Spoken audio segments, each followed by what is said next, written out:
Hi, I'm Anthony Moreno. Welcome to In Focus. In a recent report, the Southern Poverty Law Center says that in the 10 days following the presidential election, there have been nearly 900 incidents of reported harassment and also incidents of hate that have been reported to the Southern Poverty Law Center. In the report, they say that these incidents target women, minorities, and different religious groups.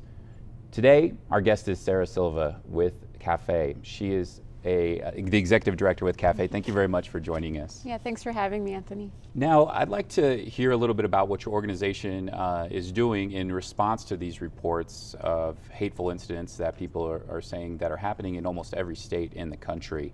I know, for example, you have something on your website that's available.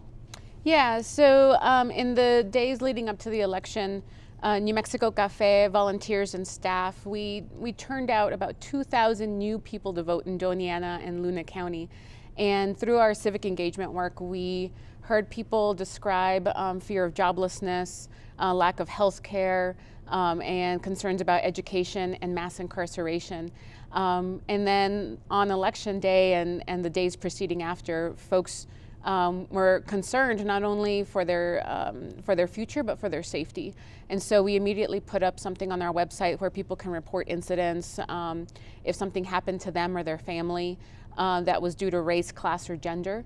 But then we also, the Saturday after Election Day, about 70 people gathered to figure out, well, what do we do next, given our new administration that starts in January, and how do we protect the most marginalized and those that Trump, as the candidate, targeted specifically for marginalization or for going as far as even registering people. Well, let's start off by talking about how immigrants have been targeted. I know your organization has worked with different immigrant communities. How does the rhetoric that was issued from the start of the president-elect's presidential campaign, how has that impacted the many communities you work with?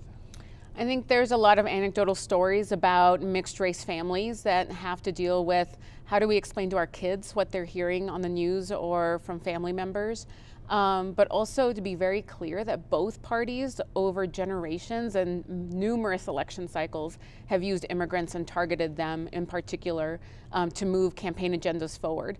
And that's not okay on either side, on either party. And we know that Obama in his first election said that he was going to do something for immigration reform, and nothing happened.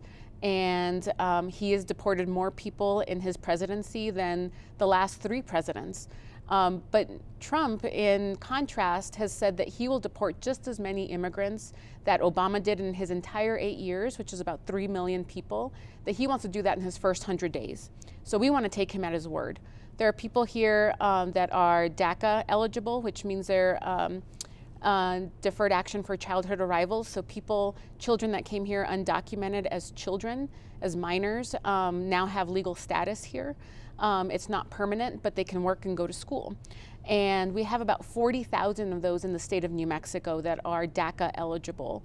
And many of them are going to school here at MSU. They're working.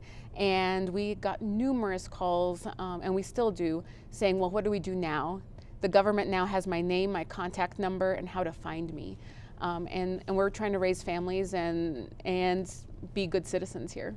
So could you kind of give us an idea of how the calls have been? Have you received more calls since the election or since the presidential campaigns have started?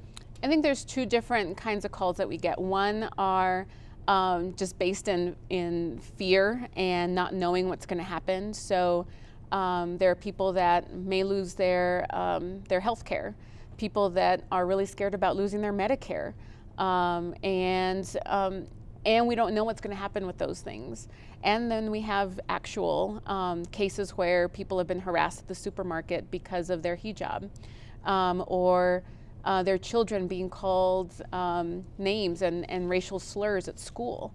My own daughter asked if her great-grandfather, my grandfather, would have to go back to Mexico after Trump was elected, and he's a legal resident here. So So we get a whole spectrum of people that are just scared, wanting to do something and wanting to be in community, but not knowing what to do.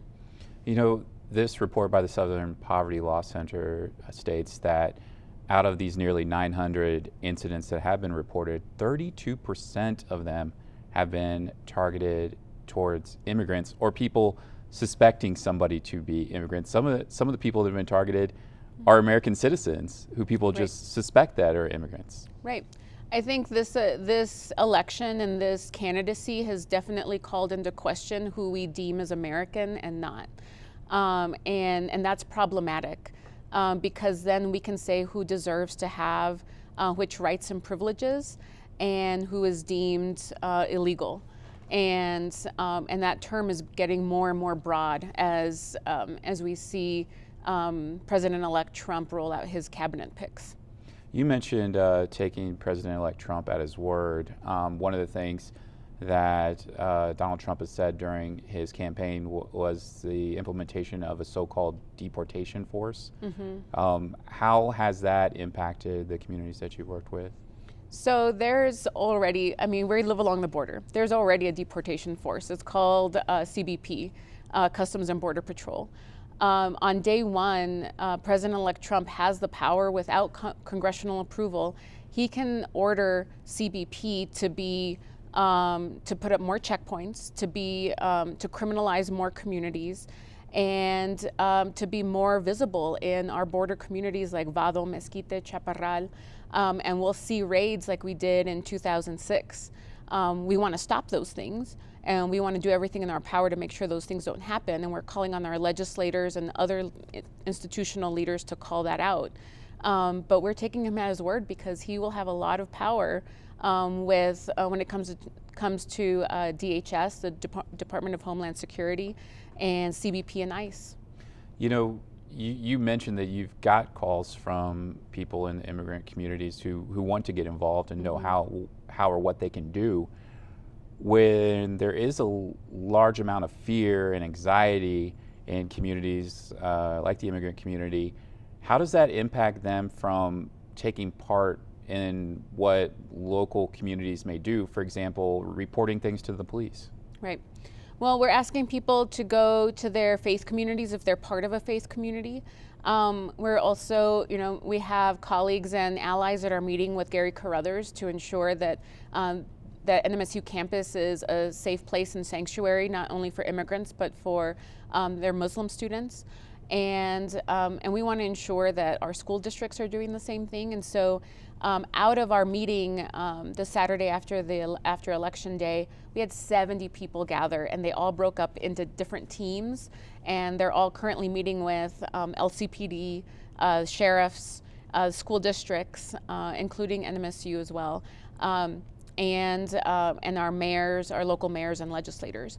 So, and we want to say that New Mexico is going to feel the Trump agenda and his administration more swiftly and more acutely than any other state in this country.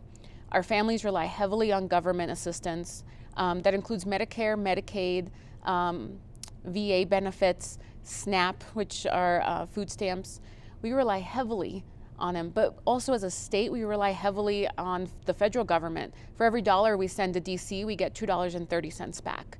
And that's Bureau of Land Management, that's our military, and those are our laboratories, amongst other things.